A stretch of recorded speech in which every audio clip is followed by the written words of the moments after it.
That's cool.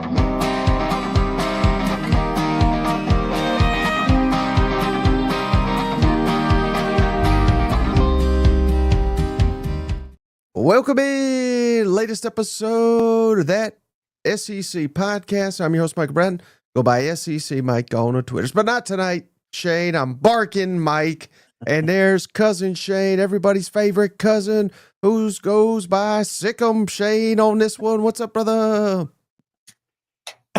Hey, man, what's going on? Oh, man, we're about to do a deep dive on them dogs, Shane. I see a lot of dogs in the comments. They're pretty fired up, Shane. Their team's being disrespected. People forgot they won the SEC and had their quarterback not got hurt. They probably would have won the national championship. It's a big season for them dogs. You know what? But you sure you don't want to talk about Texas? Yeah.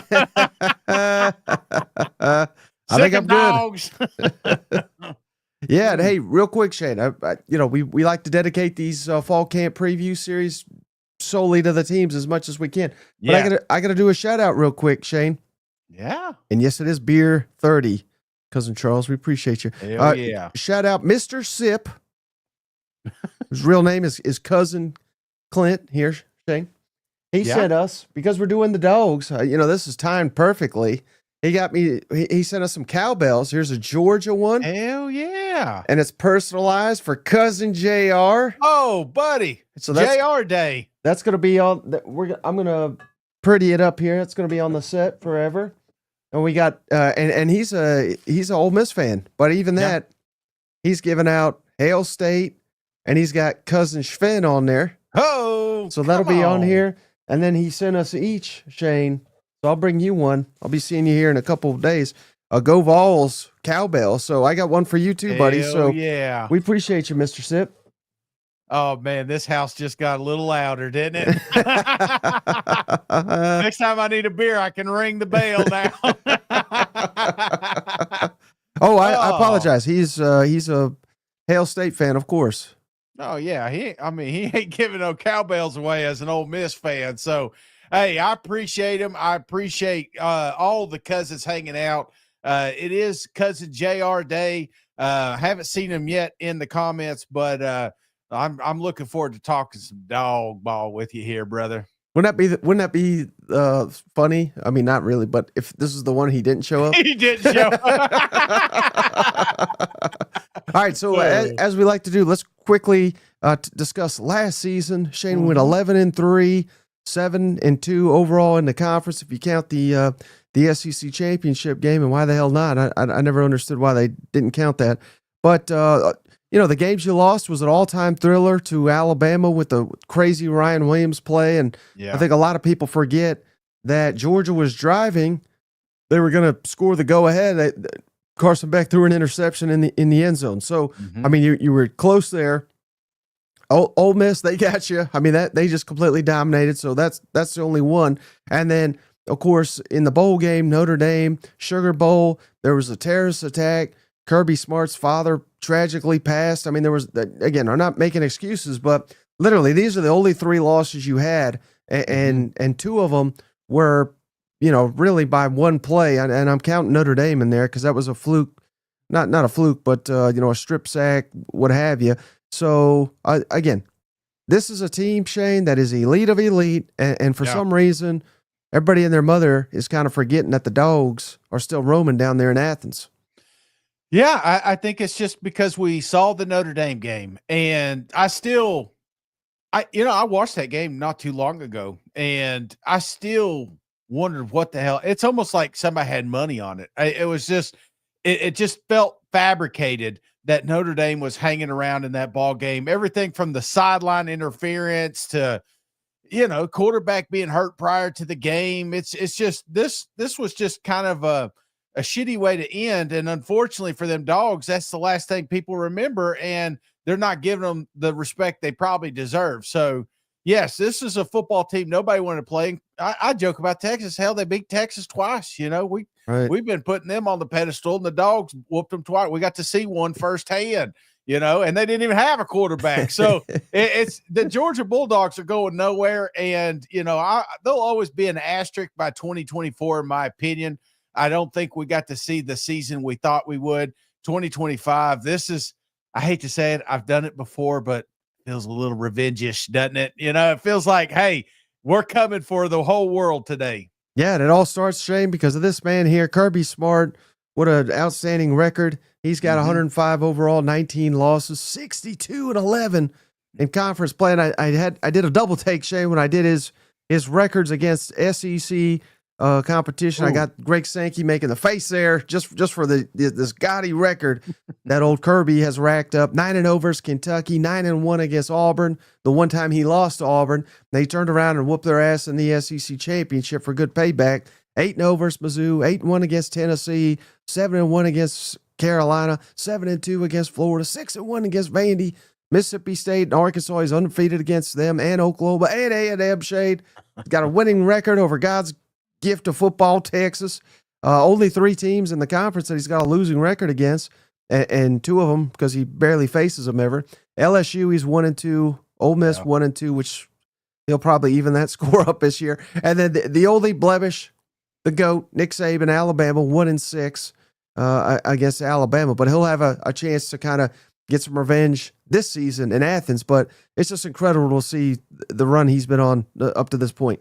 It is kind of unreal when you think about it. I mean, there's some really good football teams on here that he is just – that Georgia Bulldogs have just steamrolled. You know what I'm saying? And I guess that one we're going to talk about it, that Alabama does stick out there, but – they ain't got Nick Saban down there to save them anymore, And JD says, how the hell are you going to count Oklahoma and Texas before they join, but not do the same for OU and Texas? We did. We did the same. Sarkisian, we counted his battles against Bama and Venables. Venables doesn't have a SEC games other than the ones he coached last season, to my knowledge. So, but we did count Venables' record against Texas when they were Big 12. So we're counting all of them.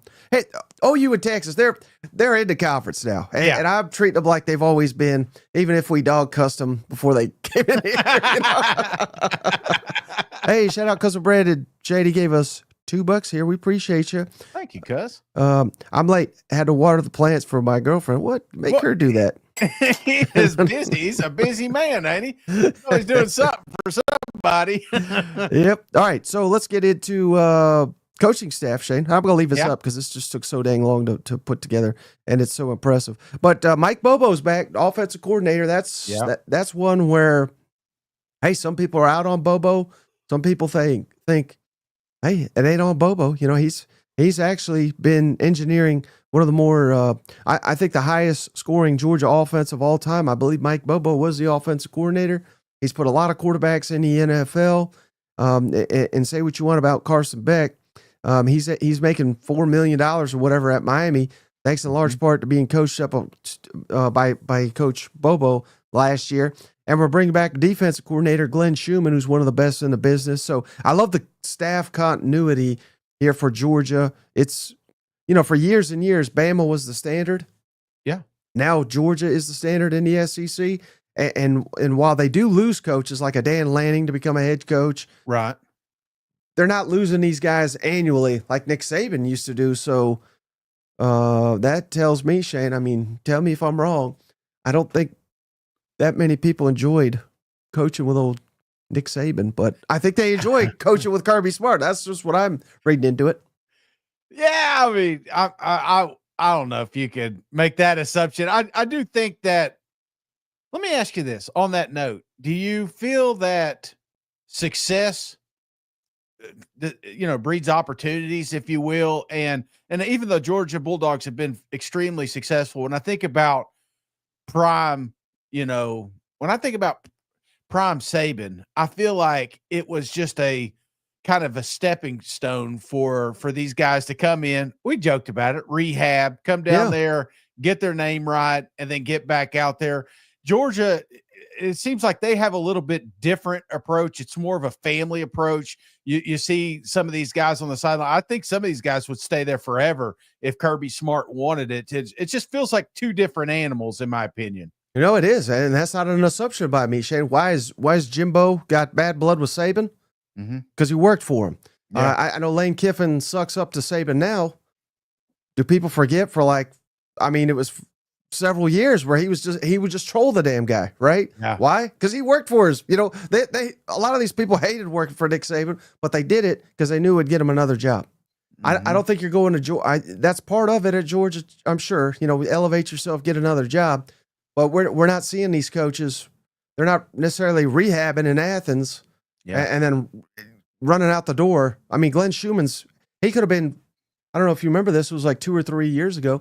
Remember the Eagles, they seemingly draft every Georgia defensive player in the NFL draft. Yeah. They tried to hire Glenn Schumann. So, I mean, he could be in the NFL right now, coaching up all his former players. But again, I think he must want to be a college head coach. Yeah. And he's taking that Kirby approach where he's not just jumping at the first opportunity. He's going to jump at the right opportunity. That's good. And that goes to what you're speaking of. I think they do got that culture right now in Athens. Yeah. I mean, me and my boss, we don't get along, but I still show up every night at 7:00. All right, let's jump into the returning production for them Dogs. Shane. Now here's the only part I'm really questioning Georgia. And again, this is when you have an elite program, a lot of them go to the NFL. Mm-hmm. So for years and years, teams like this can overcome it. But 46.7% of our offense is back. That's 9th in the SEC. Only 11% of the passing. That's 12th in the conference. Rushing yards, a little over 55%. That is 8th in the SEC. Receiving yards, 50% as well, just over that. That is actually 4th in the SEC. But we love these big linemen, Shane. Yeah. Only 38.3% of the offensive line snaps from last year are back. That is 11th in the SEC. Now, it's easier to do in Athens. Yeah. Because you stacked up elite on elite on elite on elite recruiting classes. So I'm not saying the guys coming up are not talented, but I'm seeing a lot of inexperience, quarterback, offensive line, and even like our second leading returning rusher, Dylan Bell, he's a receiver. So we've got some work to do on the offensive side of the football. Yes, but similar to a couple of schools, this is one of those, like you said, that reload, right, and you don't panic as much as, if this were to happen to, I don't know, 13 other SEC schools, we may say, hey, we're going to have a little rebuild. but the Georgia Bulldogs, it just feels like they're just changing jerseys down there. You know what I'm saying? Right. And then obviously so many eyes on old Gunner, who again, he just started the Notre Dame game. You could say they looked shaky in that game, which they did. They couldn't really protect him. But to your point, Shane, hell, they beat mighty Texas. Yeah. And he had to be forced into action and play half the game. And he's the one that won it for him in overtime. So, there's good and bad with him. This is just his stats from last year: 440 passing yards, a passing touchdown, interception, 63 rushing yards. But again, this was limited reps against elite competition, SEC championship, college football playoff. So, I'm not judging them based on these numbers, but this is an excuse to throw up these new quarterback graphics I got here. And they look great, Mike. I would tell you what, they look fantastic. Thank you for all the effort you put into these previews, man. But I'm right there with you. I felt like Gunner had his little flashes, but man, he got really thrown into the fire. You know what I'm saying? I mean, you talk about a high pressured situation. This offseason is a blessing for this quarterback here. And the fact that he did get a little bit of experience reps, I think would help as well. Well, speaking of a blessing, Shane, we are blessed by cousin Rick. There he is. Just gave us $20, Shane. Georgia also has many blessings, Shane. One of the big ones, they don't play the Aggies. Beat the hell out of Notre Dame. Cousin Rick, we appreciate you, buddy. Thank you for all the support of the show. We really, really appreciate you. They should do with them AI videos where Kirby Smart wakes up in a sweat thinking about the Aggies, then he realizes they're not on the schedule. Aggies. We appreciate you, Rick. All right, let's do defensive returning production. And now here, again, a little bit of the same deal, Shane. Now, again, a little bit different because we got a recruiting machine. We got a defensive juggernaut down in Athens, but only 43.5% of the defensive production from last year's back. That is 14th in the conference, Shane. Tackles, 45%. That's 11th in the SEC. Tackles for loss. Kirby, he's always harping on this havoc stats. He says, what's a havoc stat? Tackle for loss, sack, interceptions. Tackles for loss, Shane, were 14th in the SEC. Interceptions a little bit better, 62.5%. That's 7th in the SEC. Passes defended, just over 42%. That is 14th in the SEC. Defensive back snaps from last year that are back, 52.5%. That's 12th in the SEC. And then a big one, defensive line snaps, 24.4%. That's 15th in the SEC. So again, we're sensing a theme here, right? Where Georgia's got a lot to replace on particularly on both lines of scrimmage. That's a concern to me.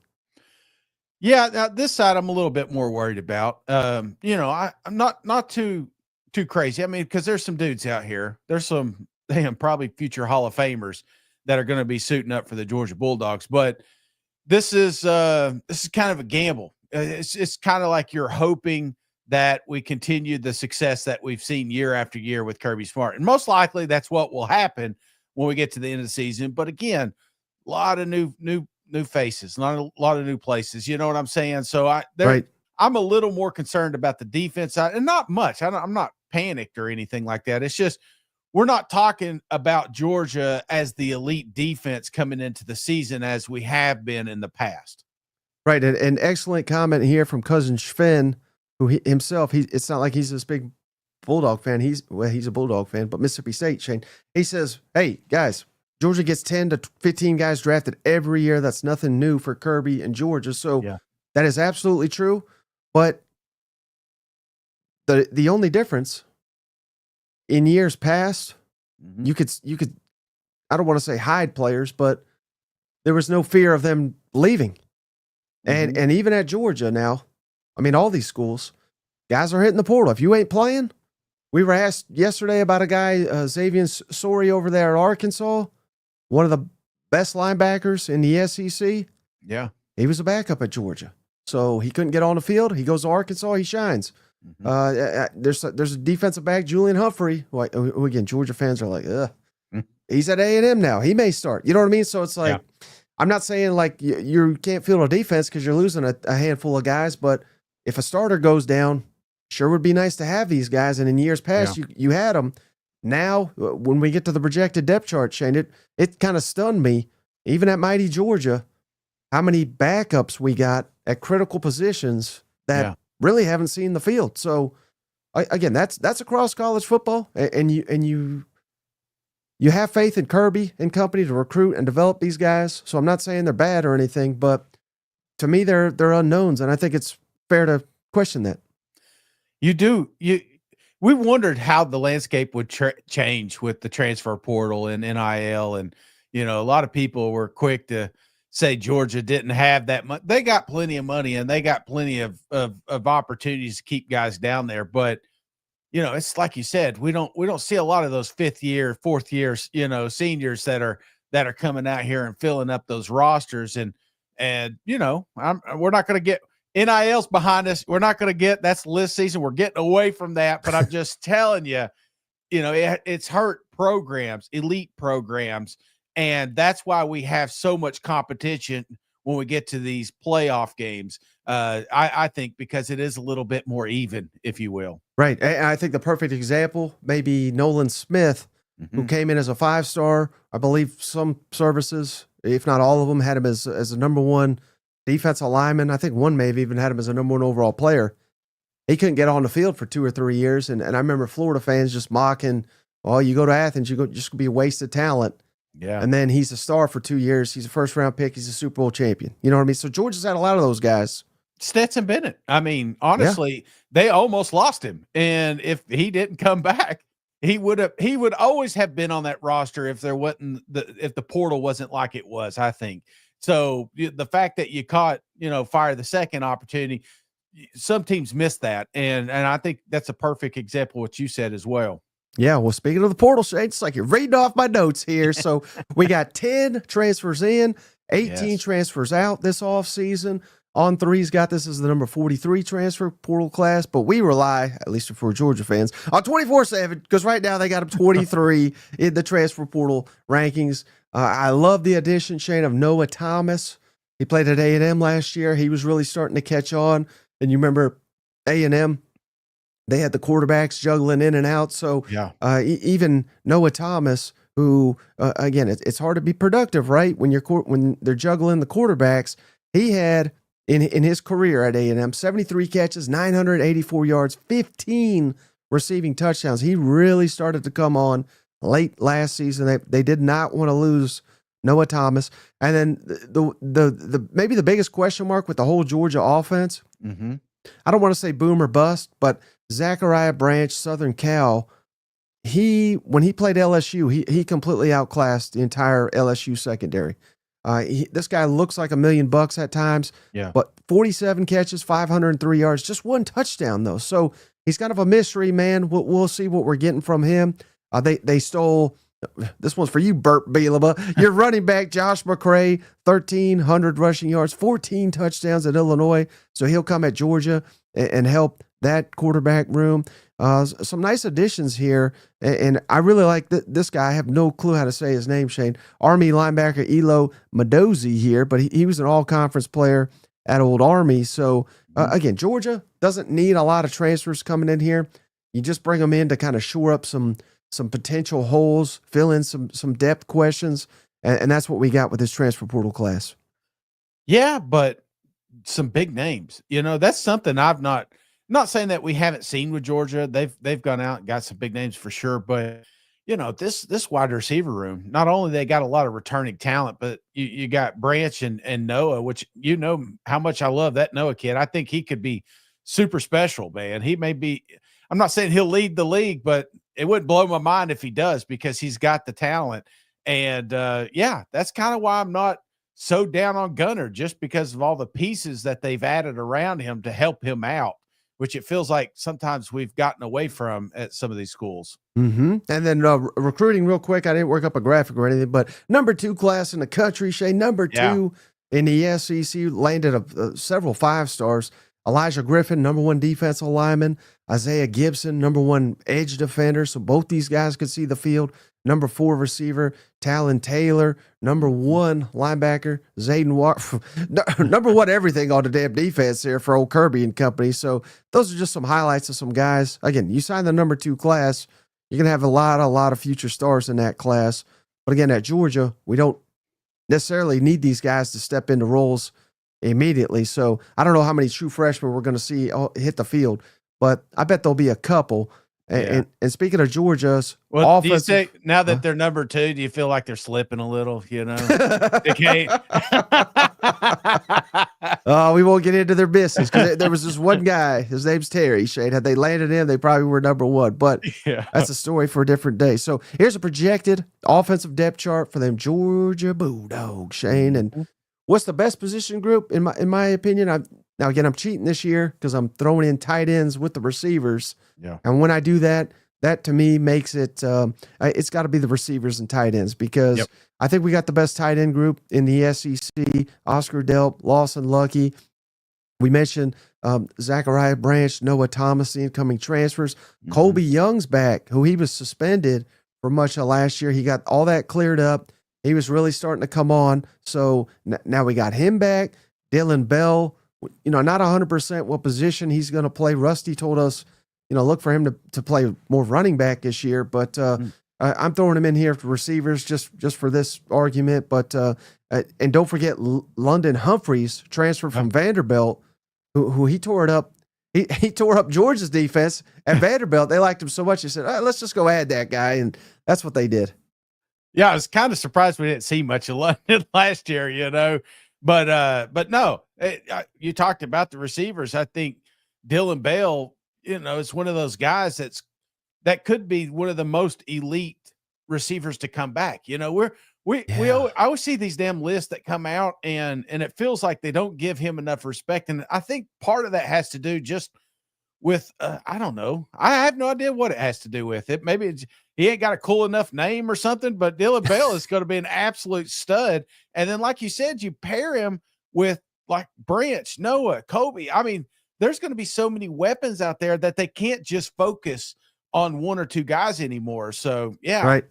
Absolutely loaded wide receiver room and tight end.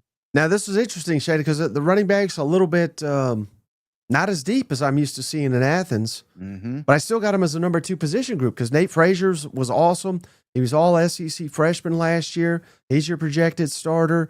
They added the transfer from Illinois, Josh McCray, and then they got some talented young players, Chauncey Bowen, Bo Walker, and I don't know what else they got back here. They've had some transfers out. They've had guys go to the NFL, but I'm just used to just one stud after another at old running back for Georgia. And I'm not saying, again, I'm putting them number 2 position group on offense. Yeah. But I'm used to it being a little bit deeper here in Athens.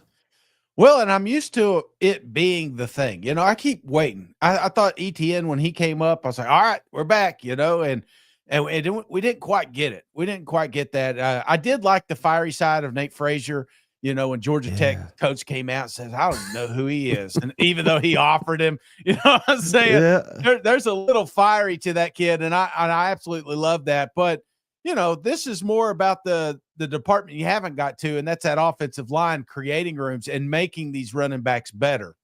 Right. And again, last year, Shane, I mean, this stat still blows my mind. Georgia was 15th in the SEC in rushing. Mm-hmm. That should never happen under Kirby Smart. That was an abomination. So next I got offensive line. I knew you couldn't wait to get to the big uglies. We got Ernest Greenback. He's our only returning starter. Some very talented players here, like Drew Bobo, Micah Morris, Monroe Feeling. We've got some good players, but man, not a lot of experienced guys. And fair or not, Shane, I start looking at the backups. And again, this is not an official depth chart by any means, but backups, we got guys with 23 snaps. We got a freshman. We got a guy with 10 snaps. We got another guy with 10 snaps. I'm not used to seeing this at Georgia, where again, all these guys may be $1 million and they may just be young, but God forbid 1 or 2 of your starters go down. I mean, where are we at on the offensive line at Georgia? This is kind of shocking to me. Yeah, I totally get that, man. And honestly, there was times last year I didn't like the offensive line we had. I mean, you mentioned the Notre Dame game. That left tackle was a vulnerability at times. So right. I am a little worried about that as well, Mike. But how you shore that up is being balanced, and something that Mike Bobo, I'm sure, is going to try to get back this year is a little bit more of that balance down in Athens, so they can't just pin their ears back and make these guys work their ass off. So I'm looking forward to that, but the coaches have got to make it easier. And, there's going to be some growing pains with this unit, but there's no doubt in my mind that they've got enough talent in that locker room to field a fantastic 5, Right. And then speaking of talent, so I put in the quarterbacks last, but don't mistake that for like these guys are not good, but they're just kind of largely unproven in terms of elite college football. Gunnar Stockton, of course, I think he'll surprise people this year. Ryan Puglisi, he has not played a ton, but he's back year 2 in the system. And then they just signed another touted freshman, Ryan Montgomery. So there's probably very few teams in the country, Shane, that would trade their quarterback room for this one. Very, very talented, but I am putting them last. And again, it's not by a wide margin by any means, but we just kind of need to see more of them before I, as you always say in the damn comments, crown them. I'm not crowning them yet. You know what? Oh, but if his last name was Manning, oh, Gunnar Manning would be all SEC. Get Steven back on here. No, I get that. And it's funny. We talked about position rankings this offseason, and I told you this could be one of those positions that we're sleeping on just because we don't know. And who knows? Gunnar may come out here, catch the world on fire. Ryan may come out. I mean, there's quarterback competition, brother. There's nothing sure going down here. This room is super talented. It's just we got to get some separation, and I think we're going to start getting that a little bit closer to fall here. Yeah, and of course, I mean, Shane, we're saying, no one, I don't think anyone would trade their quarterback class or quarterback room for another. And Brodo, which is accurate, he likes to point out, well, we got the number one 2026 kid, Jared Curtis, coming in too. So, yes, of course, we're loaded down in Georgia. So he is certainly the future. Absolutely. All right, let's get to the projected defensive depth chart. And again, another thing, I should have said this, Shane, and this ain't, calling out Ole Miss or anything, but remember when we did Ole Miss and not just them, but some of these others where we're plastered with transfers. Mm-hmm. I like the fact that we don't have a lot of transfers on either projected depth chart for Georgia, because that's telling me that we got a lot of faith in the players we got coming back, because we know at Georgia we can get anybody we damn well want. So again, that should be pointed out as well as I'm looking over these depth charts. I was just thinking, would you be the Jack or the Mac? I think I'd be Mac, right? I'd be the Muddy. Yeah. But who's Muddy on this roster, Shane? That's the defensive backs. I think that's the strongest unit of this defense. Shane, with Dylan Averett, he's back as a starter. KJ Bolden was all SEC freshman. Daniel Harris, Ja'Cory Thomas, Aguero's back, and then we got Zion Branch to transfer, and Adrian Maddox, UAB, who I believe he was committed to Florida. And then Kirby just gave him a call, and anybody that gets that call that's committed to Billy, and they get that call from Kirby, they say, you know what? I think I'd like to go play in Athens. So this is defensive back is always a strength under old Kirby, and I think it will be once again. I think Paul hit it right here, Mike. He says, Shane, you're playing nose tackle. That's what they need, man. They'd be a dominant defense. Now, I like these linebackers too, Shane. CJ Allen. Yeah. One of the best in the business. Raylan Wilson, Chris Cole, Justin Williams. So linebackers, all their Jack, Mac, and money and whatever you want to call them, they're linebackers. But to me, they're elite down there in Athens. That's another thing that Coach Glenn Schumann does. All he does is get these guys, get them ready, and sends them off to the NFL. And this is the next generation that's going to hear their name by the time the next draft rolls around. And this is the one group that I think more Georgia fans are excited about. You know what I'm saying? Like sometimes you'll hear these big names and we always flock to the wide receivers and the quarterbacks and stuff like that. But I'm hearing a lot of chatter about this group from just Georgia fans in general. So, we were kind of a little worried about this defense, but I tell you what, you talk to a Georgia fan long enough, you won't be. You're thinking, hey, we're going to crown these guys at the end of the year. Right. And so last I got the defensive line. And again, it's not like I'm saying they're bad or anything like that, but I just kind of like the other position groups a little bit better. But they're another one, Shane, where I'm sitting here and I'm looking at the depth chart and I don't know. This ain't the Dogs of old, at least the ones that I'm used to seeing the last couple of years that have been kind of the force that have led to that 2-year national championship run, and really should have been 3-year national championship run. It was all started with that defensive line, and we got some potential all SEC type players here, but are they as deep as they have been in years past? And that's a real question. And they also signed a ton of freshmen. So we'll probably insert some of these freshmen into this depth chart by the end of the year as well. Oh, yeah, I'm just watching the cousins fight about what position I should be. See a punter. Fun story, quick story, Mike, and then I'll get off of it. I was a long snapper. I know that's a shocker to many, but I would practice with my brother, the Flying Hawaiian, and we worked all off season trying to get, perfect this snap. Guess what? I lost my job to my brother. So you helped train him to be better than you, huh? He was a lot better. And what was funny is he was fast as hell. So every time he'd snap it and they punt it, it was perfect. I don't know why we don't have more wide receivers doing long snapper, because his ass was down there before you knew it. Yeah, no, that's perfect. Well, speaking of skinny guys that don't belong on the football field, they got an outstanding kicker too in Georgia. Peyton Woodring, 42 of 48 career field goals. So he's elite. He's back for another year. And Brett Thorson, who got banged up a little bit, but he's all SEC caliber himself. So, just probably the best SEC special teams unit here in the conference. And we probably throw Branch back here at kick returner, punt returner, and he'll look like $1 million. You know what? Yeah, if you don't know the name, you'll learn it by the time the season's over. Mm-hmm. Shane at wide receiver, they're saying. I get a lot of wide emphasis on wide receiver. So, hey, biggest questions going into camp, Shane. Mm-hmm.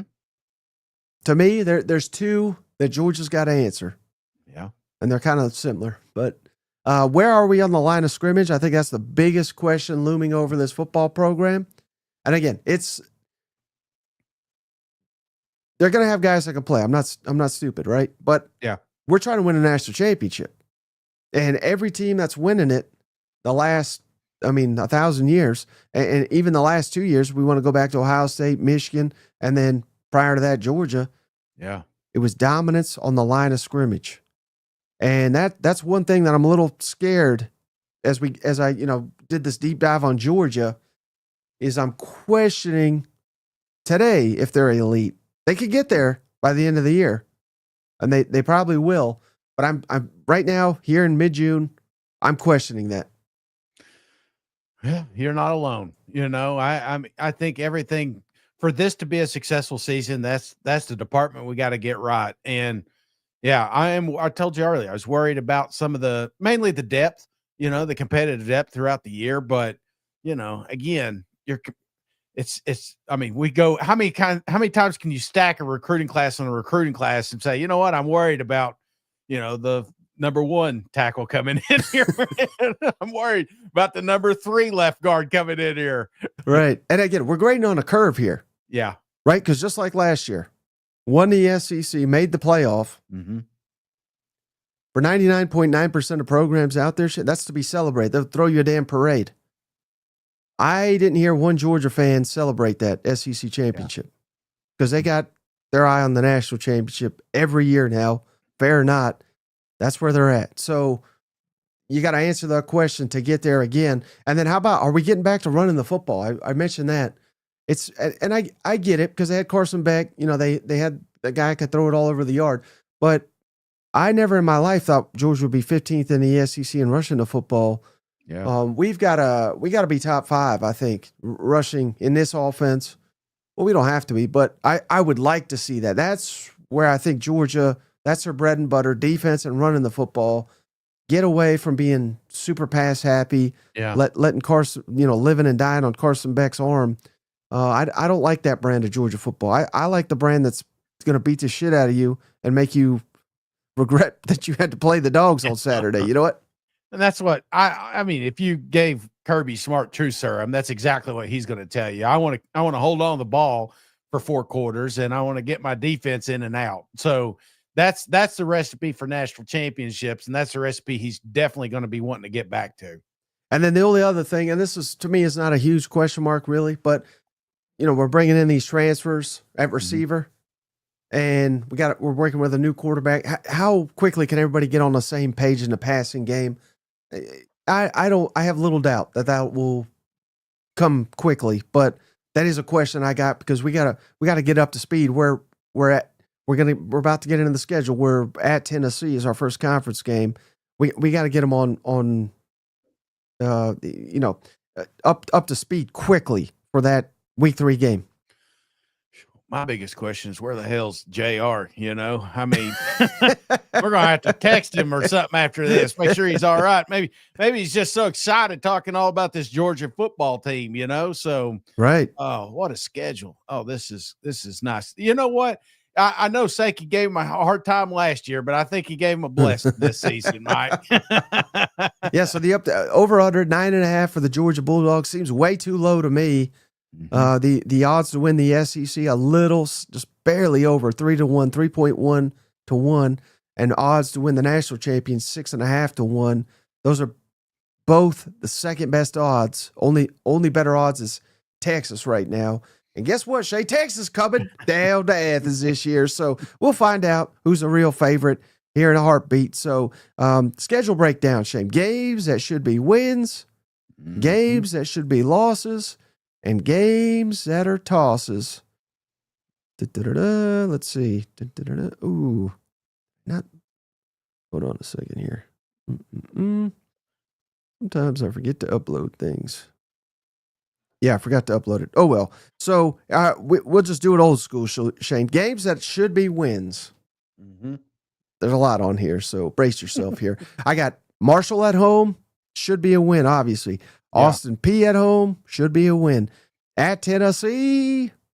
Should be a win, in my opinion. Kentucky at home. Win. Yeah. At Auburn. Should be a win. Ole Miss at home. Should be a win. At Mississippi State. Should be a win. Charlotte at home. Should be a win. Georgia Tech in Atlanta in the dome here. So I got 9 games, Shane. Yeah. That just should be absolute. I don't want to say easy, but basically just count on Georgia getting those 9. So that means there's 3 other I got left on the table.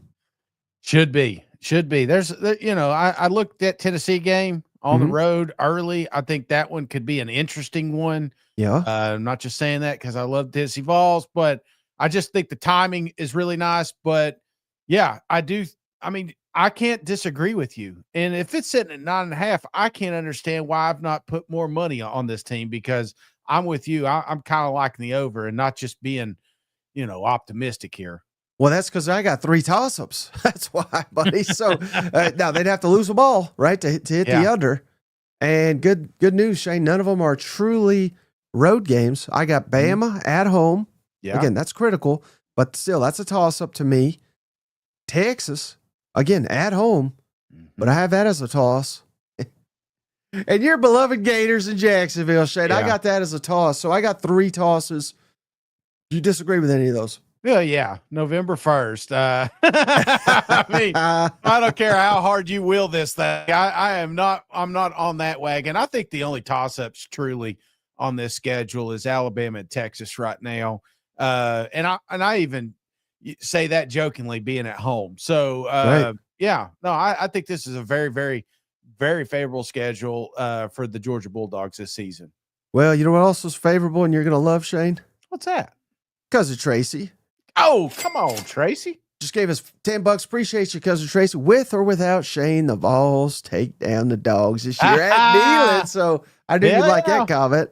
Absolutely. Don't think it ain't going to be a walkover. I tell you that right now. Georgia got a lot of moving pieces. Tennessee's got a lot of moving pieces. It's the first road game for them Dogs. That one could be a very, very interesting battle. And, it's been a long time since we beat the Georgia Bulldogs. I'd kind of like to see it. Vols. And then we got another one. Cousin Rick, what a legend. This is for all the cousins that would give if they could. We are blessed. Cousin Rick, we are blessed by you. Cuz. $50 donation from the legend, Cousin Rick. Big Aggies. Aggies are always happy when they don't have Georgia on the schedule, aren't they? All right, Shay, so let's break down the schedule here. Yes. Week by week, as we like to do. Marshall, they won 10 games last year. Did you know that, Shane? Yeah. Let's see. Did they? Yeah, they went 10-3. Oh, but they're getting a loss right out the gate. Come on, Shane. If you don't know, their head coach and basically all their players that are still eligible transferred to Southern Miss. So I think on paper you're going to look like, oh, the SEC champs facing 10-3 Marshall. This could be a game. It's not going to be a game. You know what? No. And when I think of Marshall, I think of Matthew McConaughey, and he's getting his first L down here it's at home, right? Yes. Oh yeah. I think that will be a big victory, a fun victory. And I think this could be one of those that just reminds the country who the Georgia Bulldogs are. So I would expect, I don't know what the spread's going to be on this thing, but I'm 30. Take it because the Georgia's going to run with it. Yeah, we spent too much time on that one, so this one will be quick, Shade. Austin P at home. Get the heck out of here. How about this, Shade? Austin P last year? Is this got that annoying coach? Is this the one? I don't know. He went 4-8. They went 4-8 last year. Yeah. I bet you can't name one team that Austin P beat. And I bet you've never even heard of some of, if not all, these teams. Let's hear them. Alabama A&M. I've heard of them. Dragons. Right? West Georgia. Yep, that is the Cyclones. Utah Tech.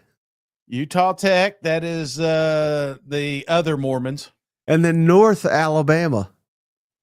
Yeah, that's what Chattanooga's brother. That was their wins. So yeah, they're getting stomped week 2 where they travel to Athens. So all right, now Georgia's going to be cruising in the conference play. Oh, my only issue, Shade, is they may not. Again, this is Kirby, so this is not a big, real concern for me. But remember last year, Ole Miss was just destroying people. Then they got into conference play. Oopsies, they were not prepared. So that's the only concern I got really for Georgia going into Tennessee. Of course, it is Neyland Stadium. Tennessee could be 2-0 themselves. They probably should be. Georgia's won 8 in a row against Tennessee, Shade. Last time Tennessee beat Georgia was, let's call it what it was, a fluke Hail Mary. That's what it takes to beat Kirby Smart. But, all that being said, Georgia's going 3-0. Get the heck out of here, Vols. Yeah, this one's been a while, man. I think I had hair and wasn't wearing glasses back then. You know what I'm saying? So didn't have a kid. One of my kids wasn't driving, So yeah, there's a lot of things that has happened since the last time Tennessee beat Georgia. But man, what a game that was. You know what I'm saying? And I feel like we're getting closer. We're getting closer, but unfortunately, Georgia's just got our number, so I got to give Georgia a victory here, even though it's in Knoxville. Yeah. So Georgia's cruising a 3-0 in my opinion, and they'll host Alabama in a monumental showdown. But before we get to that real quick, Shane, shout out Steven Up. He just gifted 5 memberships. Thank you. I wanted to do this before the Alabama game, Shane. He has gifted Chase Monroe, Scotty Fish, Chris Camp, Miss Terry's bathwater. And Demas Ardundo. You've all been gifted memberships thanks to Steven Up. Welcome to the family. What a guy Steven Up is. Even though this is Georgia show, he's stepping up. And you can tell who's 6-1, I saw in the comment, Shane, he said this is for JR who isn't here, but JR is here, Shane. Oh, there he is. Yeah. Off the top ropes. There he is. We did a whole show for you, JR. Legend, cousin JR has done it again. He's back, Shane. He's back. Just as the show's getting good here. So shout out Charles Eady, Andrew, Daniel Lagoria. Sorry if I butchered that. I'm sure I did. Patrick Page and Donnie Phillips. You have all been blessed by the legend, Cousin JR.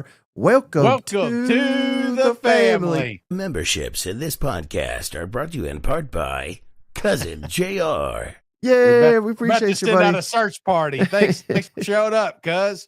It's Scotty Fish, $5, paying it forward. Props to Steven. We up. Boomer. I like that name. And cousin Cameron Williams gave us $10. There he is. Man. Big Cam. We appreciate you, buddy. Man, we are the ones that are blessed. You know what? Oh, yeah, we are. Absolutely. And you know who else is blessed, Shane? Who's that? All of us. When we get to watch Georgia host Alabama with both those teams. Got 2 weeks to prepare. Monumental showdown. I mean, it was. Yes. I don't know if people. We live in such a world chain where like when something happens, we overreact, and then the next week we just move on. And we forget anything that happened. Which I am guilty as can be on that. But I don't know if you remember, Paul Feinbaum said this may have been the greatest college football game ever played last year. Yeah. And then we forgot about it 6 days later, but what a showdown it was. Again, this is the only mark on Kirby's career. Yeah. 1-6 against Bama. Demons need to be exercised. Even Greg Sankey can't believe it. 1-6 against Alabama here. But man, what a showdown. If it was in Tuscaloosa, and remember, I'm picking Alabama to win the SEC. Yeah. So I'm much higher on Alabama than most. Not this Saturday. Get the hell out of here. The Dogs get it done. We're barking. 4-0. Playing in arguably the best home field advantage in the country. I think that's the difference in this one. Yeah, and it's funny that I was thinking about this game the other day. It was a tale of two halves. It almost felt like, like somebody gave me a 30-yard head start on a 40-yard sprint, and then like you're behind me I just know I've only got 10 yards to go, but you're going to catch me. That's kind of what this game, like if there were another 2 minutes in this game, I felt like Georgia was going to win that one. But the first half, you're just like, golly, Georgia sucks. That's what I kept saying, and how great Alabama was going to be. And I think this, even as fun as that game was last year, I think will be even more competitive this season, brother. These are Goliaths going at it. And, back in the day, this was deciding, probably who went to an SEC championship. Don't be surprised if you don't see these two teams like Texas and Georgia last year play again. That could definitely happen in this scenario. But yeah, good game. But I'm going to give it to Georgia. Just like I joked at earlier, Nick Saban's not down there now. So I feel like on that turf, EA Sports came out the toughest places to play. They missed. Georgia Bulldogs should be number 1 on that list right now. Well, you have just given a gift, Shane, to cousin Steven up here. He says, come on, Shane, make it a double cousin curse. We just did it. You know what? You're welcome. All right, so game 5. Again, Kentucky. Yeah. Man, I was doing this, the research, and again, we all know it, but just when you see it all written down. Yeah. Georgia has beaten, remember I said that Georgia's beaten Tennessee 8 in a row. Mm-hmm. It's even worse for Kentucky. 15 in a row. Make it 16. Come on, at home. I know Kentucky can sneak up on people. A little bit of, very little, but a little letdown factor. If you do this, that's exactly what happened to Alabama last year. They beat Georgia in this all-time classic. Why? Like I noted, Fight Bob said, maybe the best game ever. Well, what happened the following week? Bama lost to Vanderbilt. Yeah. So now, again, that's DeBoer, that's Alabama. They are not the program Kirby Smart's Georgia is. So I'm not saying Kentucky's a serious threat, but we say it all the time, and I think people laugh at us. But Kentucky plays Georgia as well as anybody in the conference. I don't know what it is. So again, the spread's probably going to be like 24 points. Yeah. I might put the mortgage on Kentucky just to cover the 20. Like, I think it'll be like a 10-point game for some reason. And he's motivated, I would love to see Coach Stoops smoking a cigarette there on the sideline. You know what I'm saying? Man, like you said, this is always a kind of a weird game. And I almost thought it was a gentleman's agreement that we're just not going to blow out Kentucky. That's what it felt like at times. But there's been moments that we've convinced ourselves that Kentucky has an opportunity to beat Georgia. This is not that year, Mike. I've got Georgia winning big, but they'll probably win by 13 points. Right. Yeah. Something weird. And it'll probably be because they score a touchdown as time expires. You know what I mean? But absolutely. They'll cover. So again, here's another crazy streak, Shane. Next game, it's on the road. I know you love them Auburn Tigers this year, Shane. Georgia has won 8 in a row in this annual series. 11 of 12, 22 of 25. Good. Jeez. I mean, this is why, this is used to be regarded as one of the best rivalries. Is it even a rivalry anymore? I mean, I know it is, but doesn't feel like it, No. But this is Hugh Freeze and company. Maybe his job's on the line, or if he's even sitting on a warm seat, like I think he is. I think he's on a scorching hot seat. He cools it by beating the Georgia Bulldogs, Shane. That's how you get off the hot seat. They got all this talent. They got a crazy offense, crazy coach. Upset. No, Georgia's way to come on. They beat Auburn. And Hugh Freeze, he ain't going to win this damn game. You know what? I don't know it, Mike, because I am a little higher on Auburn than you are. But, when you see the numbers, they don't lie. 22 or 25. It's hard to argue that's a rivalry right now. You know what I'm saying? This is a game that could be close, should be close. Auburn's recruiting at a higher level. I do feel like talent-wise, this is going to be the closest that Auburn's been in a long, long time. Should be a really good football game. Crazy shit happens on the plains all the time, but I'm with you. I'm going to lean Georgia Bulldogs here. Cousin Brodo says Freeze can't even beat allegations. All right. Next game. Oh, revenge game, Shane. Revenge City. Ole Miss. Yeah. Comes to Oxford. Remember, that's the other one. That's Dunby as well. Of course, they rarely play, but the fact Kirby's got a losing record, he actually lost to Hugh Freeze. I think it was his first year, maybe down there. And then obviously last year, Lane Kiffin. So he's 1-2 against Ole Miss. Ole Miss could be one of the sneaky best teams in the conference. A lot of people, myself included, writing them off after not completely. I mean, they'll probably win 8 or 9 games, but I don't think this is going to be an easy game either.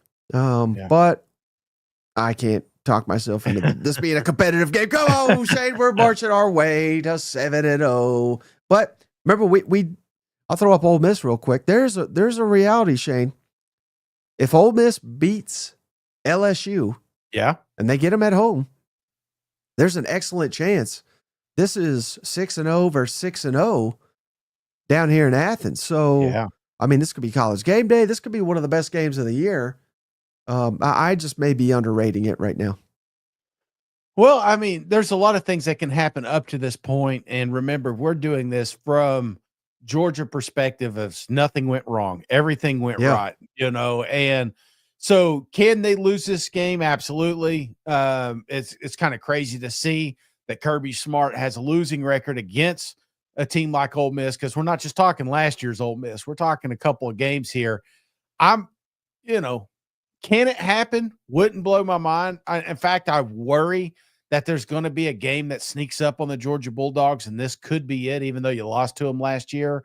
But best case scenario, Georgia's going to whoop shit out of them boys.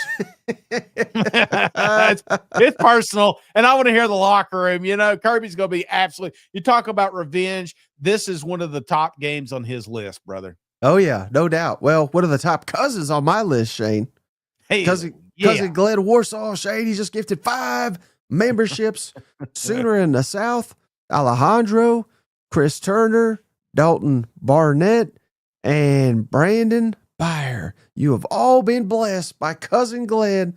Welcome to the family. We appreciate you, Cousin Glenn. What a guy. Yeah. Thank you, cuz. Appreciate that. I don't even know if Freeze has got a motorcycle, but Paul says he's on it right now. I could see him on a bike, maybe a trike. He seems like a trike guy. Or actually, one of those the cool ones, the 2 in the front.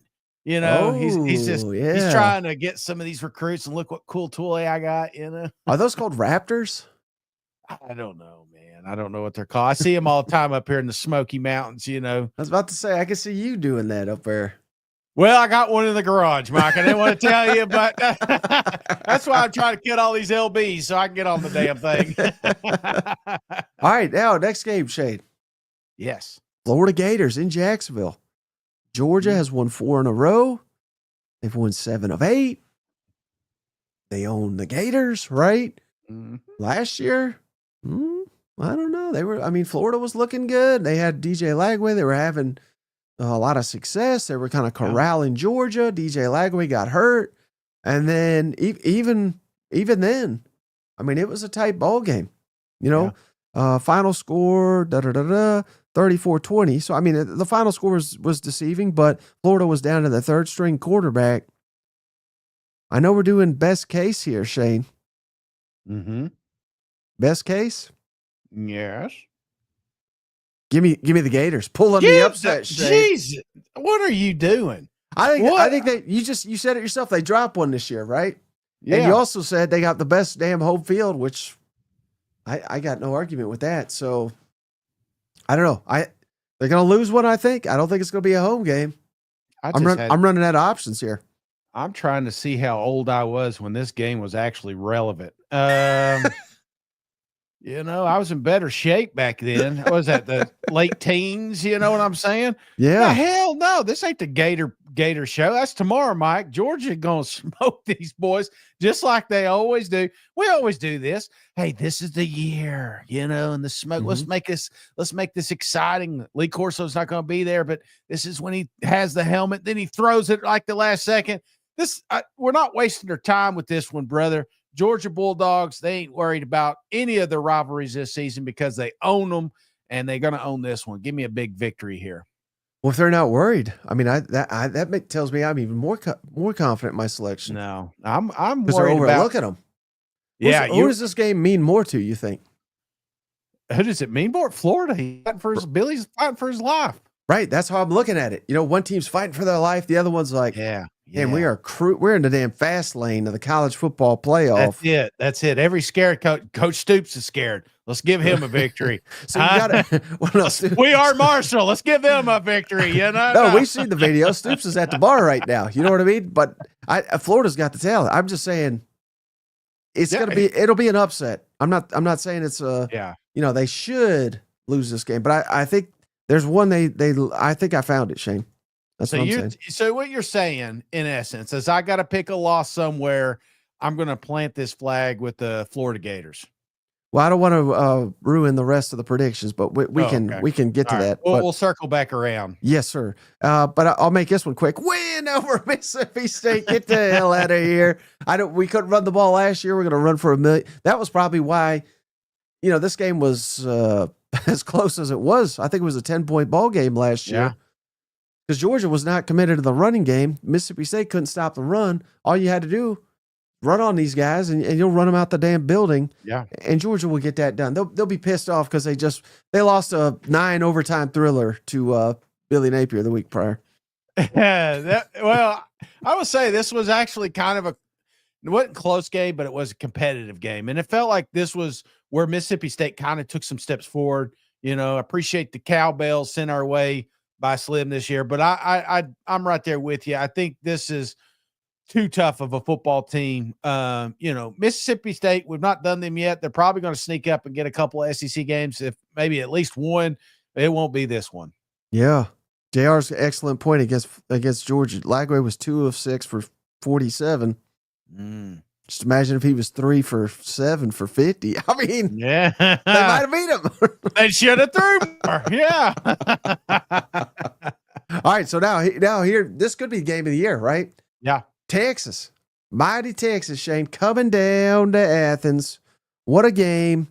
And I mean, just looking at the comments, this is apparently the biggest rivalry in the sport these days, Shane. Yeah. Texas thinks they're the best. Georgia knows they're the best. You got to beat the best to be the best. Mm-hmm. And last I checked, Shane, I don't care. Arch Manning, Peyton Manning, Eli Manning, can't beat Georgia. Not in the damn Athens. Get the hell out of here. I think Georgia's whipping Texas ass once again, like they always do. Again, the streak continues, and one of the streaks we've kind of flirted with, but not talked about, is just home field victories. This team is just steamrolling teams that come down to Athens, and that's why it's such a dangerous place to play. If it were in Texas, I think I picked Texas last year. I think a lot of us picked Texas last year, but seeing what we saw, absolutely. Coming into Athens, ain't no way. Give me them Dogs. Yeah, never again. You gotta beat the man to be the man. You know That's what? Right. Matthew McConaughey goes down again. I mean, and then Charlotte, get the hell out of here. That's a pick your score type game. Yeah. So they still got cut off sleeve guys. Is that a thing or? Oh, I think so. Wait, is that who it is, or is that I think his name's Biff or Buff or Bill, or it's a B something. Yeah. But whatever, he's gonna get his ass kicked. And then we got Georgia Tech in the finale. Another one. They're so broke, Shane. Yeah. They didn't even want to play this at home. Oh. They're playing it in Mercedes-Benz for a couple more bucks. But it doesn't matter where the hell they're gonna play. I know last year was an all-time classic. Mm-hmm. That was a hell of a game. Was that 8 overtimes? Yeah, Haynes King. So this one scares me a little bit if Georgia Tech continues to progress, but the fact that was a scare, I think that'll lock Georgia in. Georgia was eyeing the SEC championship, which they probably will be here if it plays out the way I'm saying. Yeah. But that was tricky, and that was in Athens too. So I don't think this is a given, like it has been in years past. But what did I say about the Florida one? Florida Georgia. I think that means more to Florida right now. Yeah. I think Georgia Tech means more to Georgia Tech right now. Mm-hmm. So this is a dangerous game, but I say all that to say they're going to lose by 4 touchdowns. Give me the Dogs, Shane. 11-1. So I think, again, I've said it before, Shane. I'll say it again. I just don't know anybody's going undefeated anymore. I really don't. Very, very, very tough. Very tough. And you're right. I wouldn't blow my mind if Georgia doesn't find 1 or 2 losses in the schedule. I just think optimistically, if you're talking the ceiling, for them Dogs. The ceiling's 12-0, going undefeated, going to another SEC championship. I don't know how many games they're going to play at Mercedes-Benz, but just stay there. You know what I'm saying? It's another home field advantage for them, and I have the Dogs winning this Georgia Tech one easy. So here's where my head's at here. Yeah, because I want to get back to this. Your excellent question here with Florida. Mm-hmm. Yes, no Georgia fan wants to lose to Florida, right? Right. But would they trade a loss there if I could guarantee you that means beating Bama and beating Texas? I just don't know why you didn't pick one of those. Those are more realistic than this Florida team you keep pumping for some reason. Which of those three is not a home game? Well, I mean, yeah, okay. Yeah, that's the game right? They can live with, but not really. Georgia fans absolutely hate the Florida Gators. I don't know. I think you could convince them if by losing that, Florida commits to Billy Napier for another year. That's a win-win, brother. You playing chess? I do wonder if you were to really poll a Georgia fan, and we got cousins here, you have to pick one: Texas, Florida, or Alabama. I would say it's Texas, then Florida, then Alabama right now. Wouldn't you? No, they hate Texas. Because Texas in their big head and they think they run the damn league and all. They got I think they want that bragging rights that you may think you're hot shit, but you're not us. Let's talk. Here he is, the legend. It's Florida. Florida's up there. I would say Alabama's got to be pretty close when Kirby's 6-1. You know, it's one thing to be 3-1 against Texas. So you're used to winning that game. The Alabama one you're not, and it's usually some weird football game. Usually something crazy happens in it all the time. So because of Harry says Bama, yeah, Bama is the first big one. Yeah, absolutely. Well, I get that, but there's no Texas on here. Texas hates. Here's one. Free Durden, cousin Durden here. What did he say? Yes, oh, shit. Texas hates Georgia. Yeah, where's that? Yeah, Texas hates Georgia. They can't beat them. But we're power ranking the loss, which probably isn't going to happen. But if it did, which one could you stomach? And I think it's Texas. Okay, well, that goes naturally into this then. Most important game. Yeah, I'm trying to do this different for everybody. Like we had somebody in the last one. We did the A&M, and they were like, "You idiot! How could it not be two?" It was a couple of their away games. Here. Let me throw that up real quick. It was A&M schedule. So they said LSU and Texas, I think was what they were saying. Yeah, that's right. Because I said Florida, Auburn, and were two that are on the most important. But I pitched it like this: if A&M goes 10-2, and they lose to LSU on the road and Texas on the road, every single A&M fan will sign up for that. Yeah. So that's what I'm trying to accomplish with these most important games. But it's different in Athens, Shane, because again, it's championship or bust. Bama, I put Bama 1. I put Texas 2. I put Florida 3. Thoughts on this? Most important games for the Dogs. I think Bama is important. I think I would change. The only thing I would probably change is I would keep Bama, I would keep Texas, and I'd throw Tennessee up there. And of course, don't even start. I mean, and the only reason I say that is it's an early game, and again, I worry about it just a little bit because it is on the road. You're looking ahead to that Bama matchup. You know, Tennessee's probably struggled a little bit with Syracuse, but found a way to win top scenario. Right.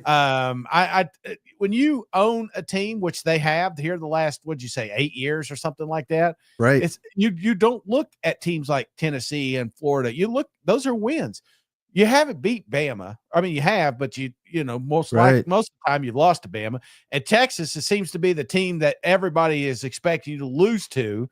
So those are easy to get dialed in for us. The games And I think about this with Georgia, the Georgia Tech game, the Kentucky game, even the Mississippi State game. These are games that if you were to poll that locker room, they weren't worried about at all, but they became games because you were overlooking them. So I think that could happen with the Tennessee Vols. So that's any consideration to Auburn, who I know you're high on. Yeah, it's funny you say that, because Texas and Auburn, I would kind of rotate back and forth like 1A or 3A, 3B type deal.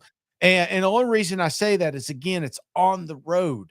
I'm expecting a better product from Auburn this year, which could lead to better football games.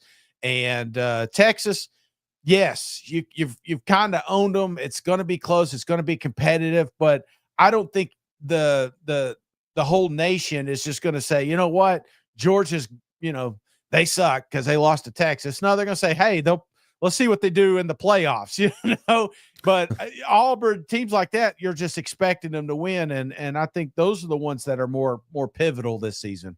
Mm-hmm. All right, Shane. So, the last thing I want to ask you on Georgia. Yeah. Confidence, 1 out of 10, 1 being low, 10 being high. We've been saying playoff for a lot of these teams. Yes. But I'm not even going to bug you with that, because they're in. They're in.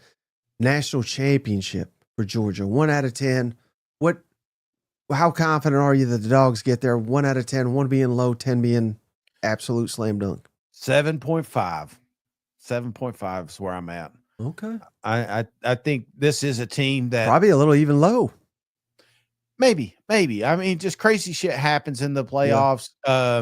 Yeah. We've got a quarterback. Let's just quarterback situation. We're doing optimistically best case scenario, but if Gunner goes down, can somebody step in? I'm not saying I'm not wishing any injury, but this is a thin team at certain positions that I worry about. And if something bad happens in that scenario, yeah, I'm with cousin JR. I think 75% is a pretty good odds though. I think Dog fans are cool with that. I think I just figured out you're JR. He's agreed with everything you're saying. Yeah. And then, hey, we had a bunch of donations, but I think everyone we did almost, Shane, was someone we already did their team, except for cousin Tracy. So should we do Tennessee on Wednesday?